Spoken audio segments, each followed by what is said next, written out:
The health care battle is being waged on many fronts, as you know. The House of Representatives voted to repeal the health care reform bill, but that may be inconsequential to companies that don't like the law, because businesses like McDonald's, Ruby Tuesdays, even many labor unions and scores of others have gotten waivers exempting them from the law. And my next guest wants to know why, and he's in a position to find out.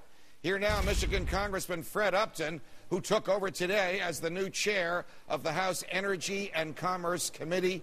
Congressman Upton, welcome to Freedom Watch.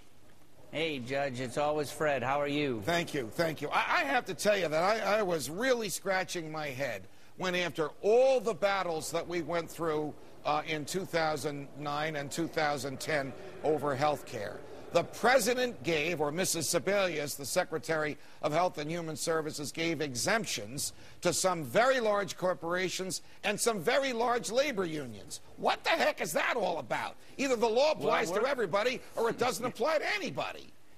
You're exactly right. You're exactly right. And we're going to get to the bottom of this. Cliff Stearns, who's my chairman of the Oversight Subcommittee, Mike Burgess, Joe Pitts, the chairman of the Health Subcommittee.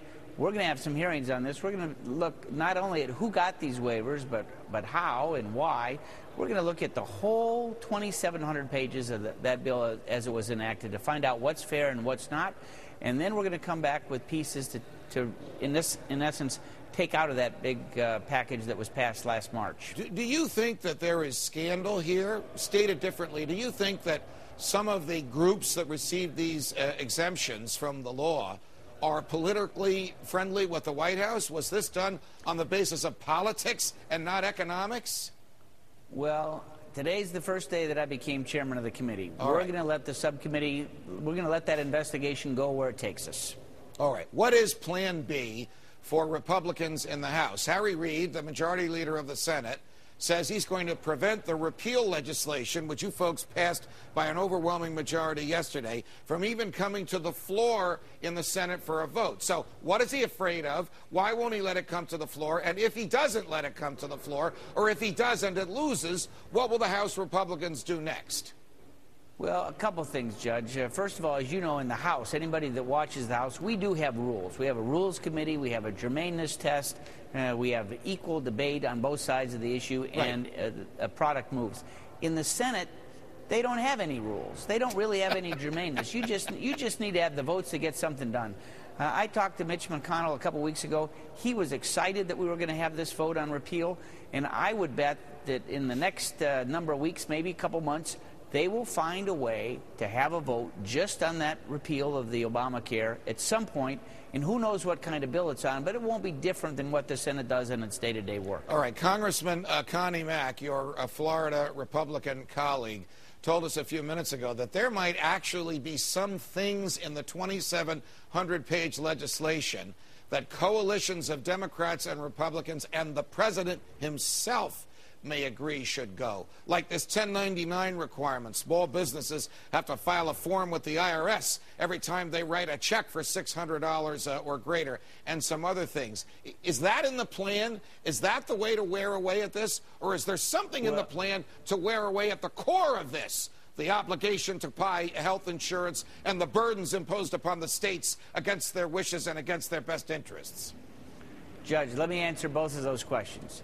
As it relates to the 1099 issue, we have a congressman by the name of Dan Lundgren, good guy, he's been on your show before. Right. He's had a bill to repeal that section for months.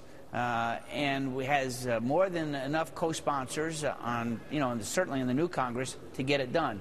What's interesting is when this was pointed out, and I actually did a speech on the House floor last summer, the health care bill was, literally 2,700 pages long. Right. On page 737 was where you found this issue. Right. I read it on the House floor. I'm not a lawyer.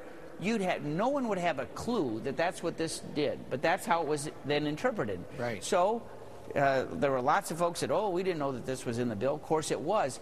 we tried to force this as an issue on the House floor last year. It was rejected.